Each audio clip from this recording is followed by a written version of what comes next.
Y'all see that sticking around there? Y'all see that, man? That's our competition right there. Ain't no competition, man.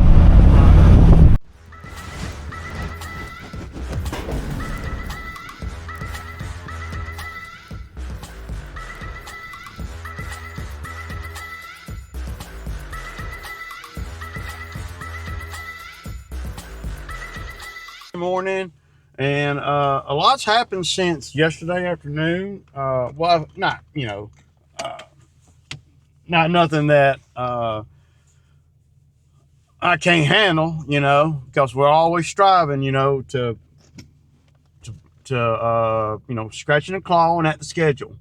And thank God that we do that. Thank God that I have some ornate ability to just stay going that way, even though things, you know, are breaking down on me. We're getting toward the end, well, not end of the season, but we're getting toward the part of the season where you start getting a little burned out. The equipment starts getting a little burned out and everything. So y'all know the mower yesterday, it just wouldn't start. Turnover, and I shot starting fluid in it, and it's firing, like I said yesterday. So y'all know I brought it home, and you know, and just grabbed the backup mower and went back out, right, and didn't look at it. So last night I go in my shop, and I'm just kind of looking at everything. I don't see anything obvious, right? And so I turn it over, and right, and it's not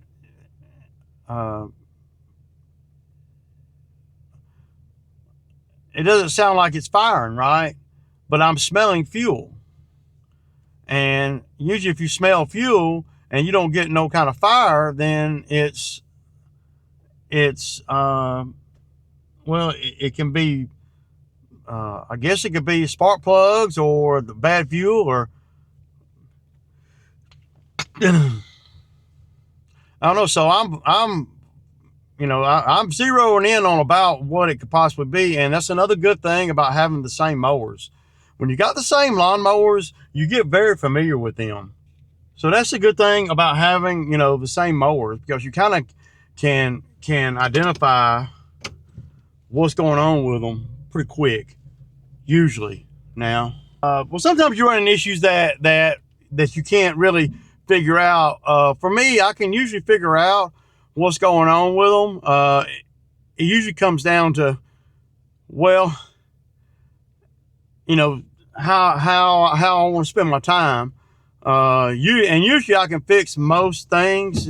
Now I'm not gonna, if it's some deeper issue, I'm not gonna spend the time it takes to fix it. I'll just take it over to the dealer and let them fix it. I'm good at making money, and I'm really good at distinguishing what I want to fool with and what I want to pay for. So I'm always you know, riding that line there, because I'm not going to take the time, and I used to take more time to fix stuff than I do now, because, well, I'm busier, and I've learned you know, some things I don't want to fool with. Well, Ray, you can't, you're a business owner, man. You got to do what you got to do. Yeah, right. I make more money than pay somebody to fix it if I don't want to fool with it. And really, it's more about the time than it is about the ability to fix it or figure it out. But I'm always going to do my due diligence before I commit to either fixing it myself or taking it to the dealer.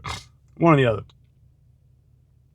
I'm always gonna weigh that, but but I'm not gonna weigh that when, you know, it's 90 degrees outside and I got 15 yards on the list. I'm not weighing nothing. I'm gonna throw it in the shop, in my building shop, and then I'm gonna get to it when I can. But you got to have backup mowers and stuff too. Now, if a backup mower goes down, well, then I'll be pressed a little bit. But right now I don't feel pressed at all. So one thing that's kind of ironic is, you know, I filled it up with fuel, you know, that mower up with fuel, And then I also, we changed the blades on it too. So it's sitting there with a full tank of fuel and brand new blades on it. You know, and then here I am having to grab the backup mower that didn't have no fuel in it, and the blades are not great. But it's a backup, so so I had to fill that up with. So when I went to the gas station yesterday afternoon, I took the backup mower, you know, and of course the mower that I run every day, and I filled them both up with premium. We'll let it. I don't normally put premium in the mowers, man. Some people might say I'm wrong for that, but I just don't, man. I never have. And my mechanics and you know, even the dealer and my truck mechanic and well, all the people that I know and then me too. Well, you don't really, you know, I burn through the fuel so fast in the mowers that the fuel never sits long enough to not to not run. Had a couple good comments about, you know, maybe change the fuel lines out. That's something I'm gonna look at. But I gotta be able to sit down with it, right? And so yesterday afternoon, after I got home, one of my customers calling me, and we did her yard Wednesday, and she calling me, and it has a big stump, you know, that she wants me to get rid of, and she got some debris, a bunch of branches and stuff. And I had the skid over there last winter, and she thought that she would be able to burn all this stuff. And she's getting older and stuff. She don't really want to burn all of it, and you know, it's a pain. So she said, "Well, how much you charge, Ray, to bring the machine over here and load up these 2 piles of debris, which is sticks and stuff? It's not nothing, you know." And it's basically chips and stuff, big chips, you know, big pieces of branches and stuff that she's just accumulated. And there's a couple piles. Probably it might be a dump trailer load, maybe. But the location of where all this stuff is a pain in the butt. Yeah. And so she said, "How much will you charge me to come over here and haul these 2 piles off?" And I said, "Well, hauling the 2 piles off was not a big deal, great big deal." I said, "But getting the 2 piles to a trailer is a big deal. The logistics is crazy because of where the 2 piles are." Now, I might be able to, I think I can, you know, I'm pretty resourceful, and I might be able to maneuver around. Basically what I told her is, I said, "Well, you know, it ain't hardly worthy of bringing the machine over there, but I don't see me doing it without the machine, right?" And she says, How much, Ray, how much?" And I said, "Well, let's think about this. If I bring the machine over there, let's do something else too to make it worthy, because the numbers got to be what the numbers got to be." And so basically I told her $800, and she agreed. She said, "Okay, I'll do that. And plus you got to pay for whatever the dump is." So, but I'm going to grind a big stump out too. So my thinking is, well, if I told her $800 and didn't throw a stump in, then it would be really expensive. That's really expensive, you know. Now, could she find somebody to do it cheaper? Maybe. But see, the relationship that I have with her, she's not even looking for nobody cheaper. She knows that if she hires me to do it, and she has, that it's going to be, she don't have to worry about it no more. And contrary to what all these YouTubers say, and how to get customers, how to get the most out of your customers, and all that, most of that stuff is true to a certain degree, but they got to preface that with building relationships with customers. That's the number one thing, if you ask me, to getting the most money out of customers, is building a relationship with them. Because if you don't build a relationship with them, like there's no freaking way that she would pay anybody else $800 to come over there and take off and haul off 2 piles and grind a stump down. You know, when you have relationships with your customers, they'll find the money, because number one, they know that you are for real and you're not, and you're going to do it correctly and thoroughly. They know that, and that's important. So as long as they know that, then you'll get the work and you'll get a good number. Now, it don't always apply like that, but you always get more money if you got a relationship with the customer. It's hard to get big money, and I'm not saying impossible, but it's hard to get big money from lawn maintenance customers and landscape customers, especially if the landscape customers are your lawn maintenance customers. You can always get more money because they know you, and that's why these people are real weary about guys that pull up with a skid steer and they don't know them, right? Or they just quoted them off of got their information off of Facebook or whatever. You don't know them, and when you know them and they know you, being the contractor, that's a win-win, as long as you're not a shady dude. And the thing about it is, if I was shady, she would not be my customer. So that kind of works itself. You're just doing the next logical thing, and a lot of stuff in this business is about doing the next logical thing. You don't have to think too far out of the box. Just do the next logical thing.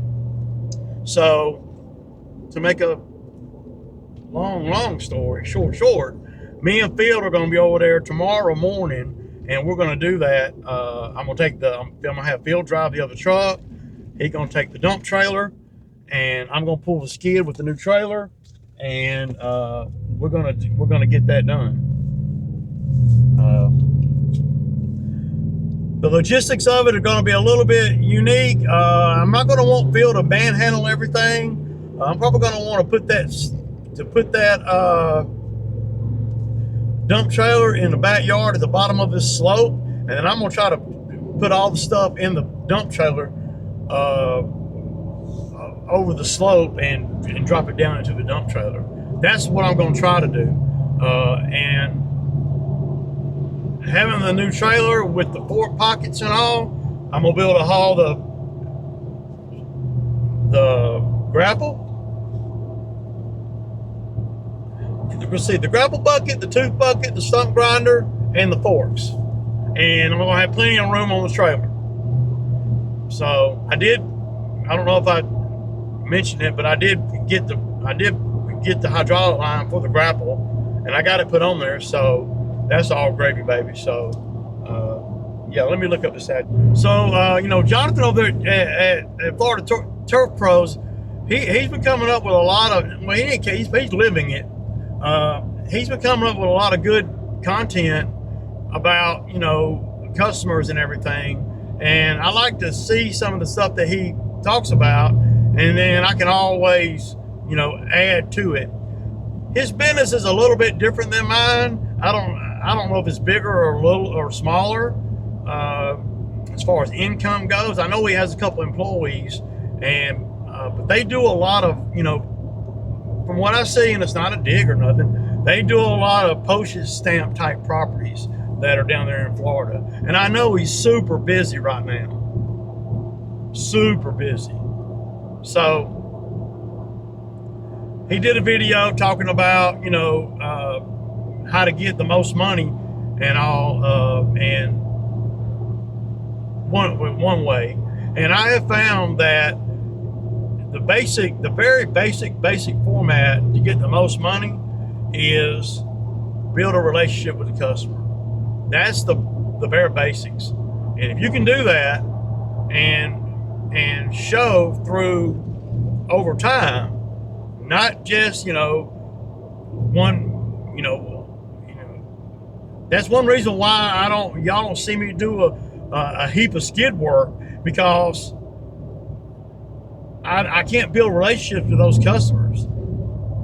You know, not during the summer, because I don't have time. I'm too busy nurturing the relationships I already have with the lawn customers, and that's kind of why I have kind of separated things. From summer to winter, or summer to fall, and all that. Like, you don't see me trying to do sod jobs right now, because I choose not to chase that, because it takes a lot of resources, a lot of time that I don't have. And you see that y'all don't see me running the skid that often, but I do have a couple of jobs for probably about $5,000 worth of $4,500 worth of work that I could go do right now. But I gotta have time, and I gotta have, the resource. I gotta have a guy to be able to drive the other truck and all that. Because if he can't drive the other truck, then I can't do just any job. Like, Phil will be able to drive the other truck and pull the dump trailer tomorrow morning. So this afternoon, when I get done today, after we make about, I don't know, probably $800 or so today, then I'll be getting things ready for tomorrow with the new trailer. So if I wasn't constantly scratching and clawing at the schedule, I'd be having to cut grass this weekend. See, and that has been a big thing. And me and Phil hadn't done all that work last weekend, and me steady Eddie, that way, getting things marked off the list, and getting paid and everything, that I wouldn't have time to even think about doing a skid job over the weekend.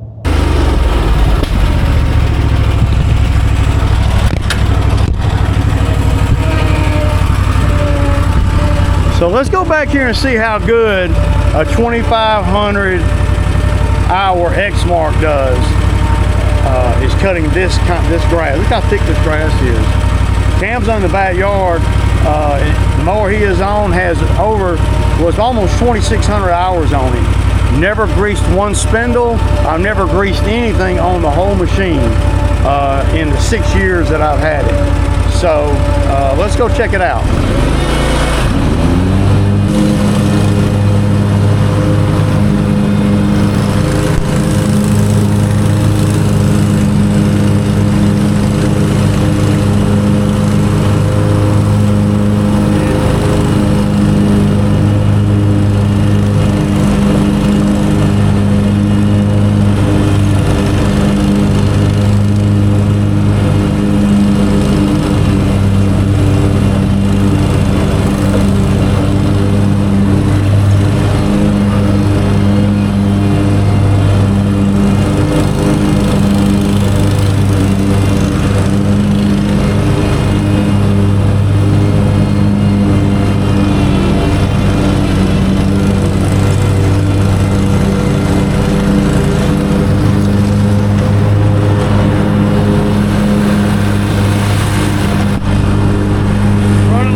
Back and forth,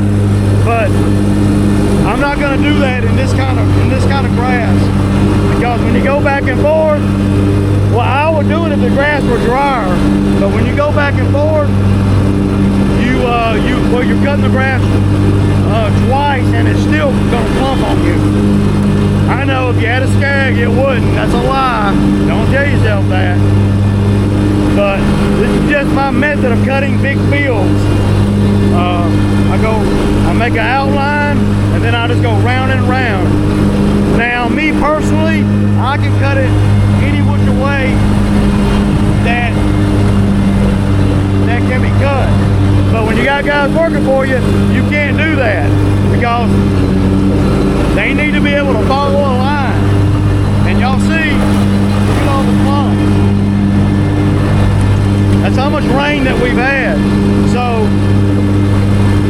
we're gonna have to spend a few extra minutes here,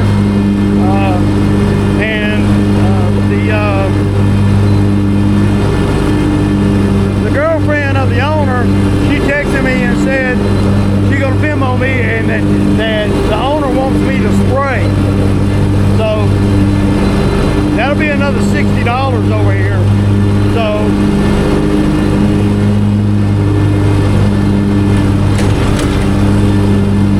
I'll be able to take some time and put Cam, when Cam gets done in the back, I'll have him raise that mower deck up.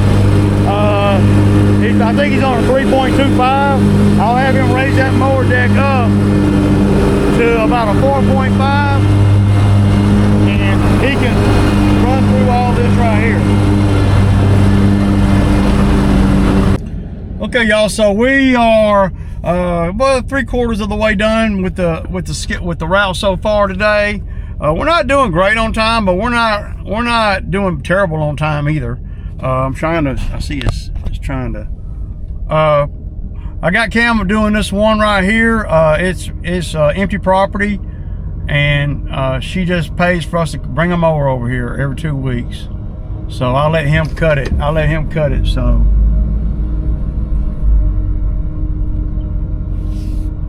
And he don't have to get off the mower. Gives him good practice, and I can critique him. I hope everybody's having a good day.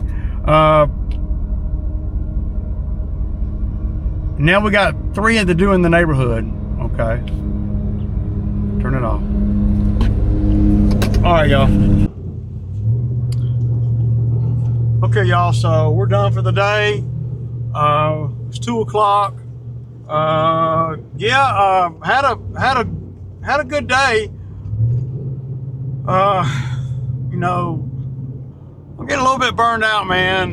Me and Phil gonna work tomorrow on a skid job, like I was telling y'all this morning. I gotta go home and eat and start getting everything ready for that.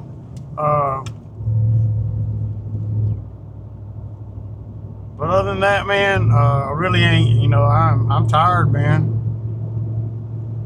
We've been doing a lot. I've been doing a lot of work, man. You know, and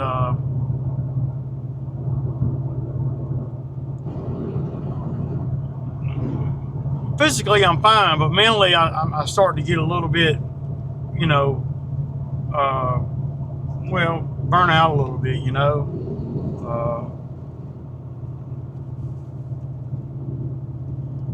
I get irritated a lot easier. I need a day off. I don't necessarily say a day off. I need a day where I do whatever I want to do instead of what is mandated. You know. But I gotta pull up here and get the damn get this check from the Mexican restaurant, grab my sandwich, and then I'm going home, man. Okay, I got the money, man. That was pretty painless. They had it ready for me, so yeah. Well, they are sensing my frustration with them, and not that I'm special or unique or anything. They can get anybody to cut the grass, but if they want me to continue to do it, and the owners like me, of course, the people I'm dealing with they're not the owners. The owners like me, so I don't blame them. I like me too. I would like a guy like me too that keeps it real with them, Ain't trying to beat nobody, you know. Yeah, y'all. Hang on. It's like I'm going on. I'm running on fumes, y'all. You know, I'm just exhausted, man. Really. But I keep taking on more work, man, because I know that the opportunity to get some of this work, I need to get it and you know, uh, get it all in, man, if I can. You know, scratching and clawing at the calendar has really helped. It's freed up the whole day, Saturday. Then I'll probably take Sunday, and I got to go through some of this equipment. I'm having some issues, other little things with some of the issues. We got a broke string on a blower. We got the fuel issue on one of the mowers,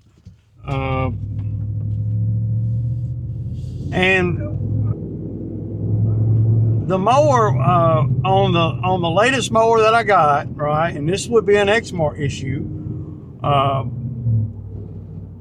From time to time, when I engage the blades,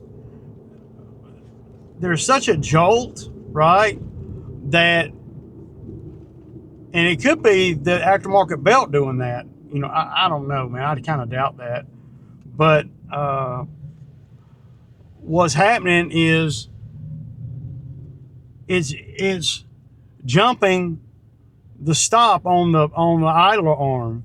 The idler arm has a stop. It won't let the spring go any further that way, and it keeps it this way where it's pulled tight. Sometimes when I engage the blades, there's a stop there on top of the deck. It jumps that stop, and then it gets hung back there, and the blades are still spinning, but they're not spinning hardcore, you know, like they're supposed to. Now, the average Joe would look at that and say, you know, I guess I have to take it to the dealer. Well, see, not me. I'm going to so what I've been doing is it's happened, well, it's probably happened, you know, once a day this week. And I had to reach under there with I got a big long screwdriver. It was more like a crowbar, but it's not quite as big as a crowbar. It's got a little angle on it, and I just stick it under there and pop it, and that thing jumps over the stop. What I'm going to do is I'm going to either make that nut that comes down through there that holds the spring on, make that nut longer, or make the stop higher. One or the other. I ain't sure. Probably make the stop higher, then I don't have to fool with no tension or nothing. Make it where it can't jump over it. I don't know. I've never had that happen on any mower ever until the beginning of this week. So I'm gonna look at it, and I may need to tighten down that 9/16 bolt that holds the idler and the whole assembly on there.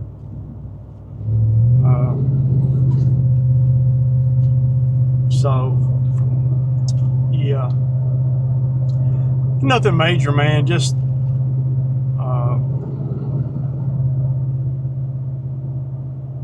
yeah, I mean, pain in the butt, because you can't stick your hand under there and pop it back over the stop. It's pretty hard to do, even with my damn crowbar thing. But I got so much to do this afternoon to get everything ready for tomorrow. I got to unload this whole trailer. I need fuel. You know, we're gonna go get that 800 tomorrow. Fueling this truck, man. It's every day, man. I'm spending a lot of money on fuel, y'all. Yeah, man, I'm tired, man. Made it through another week, though. And, yeah. Shoot. Probably did, probably $5 grand this week, something like that. Couldn't imagine just starting out, man. If you're just starting out in this game, yeah, I mean, you had a huge disadvantage, man. Because everything's so expensive. So expensive. Fuel. I mean, everything down to the freaking edger blades. You know?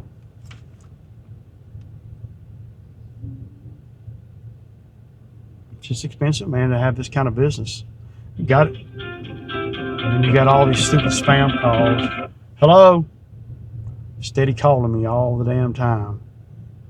I get, you know, at least 10 a day.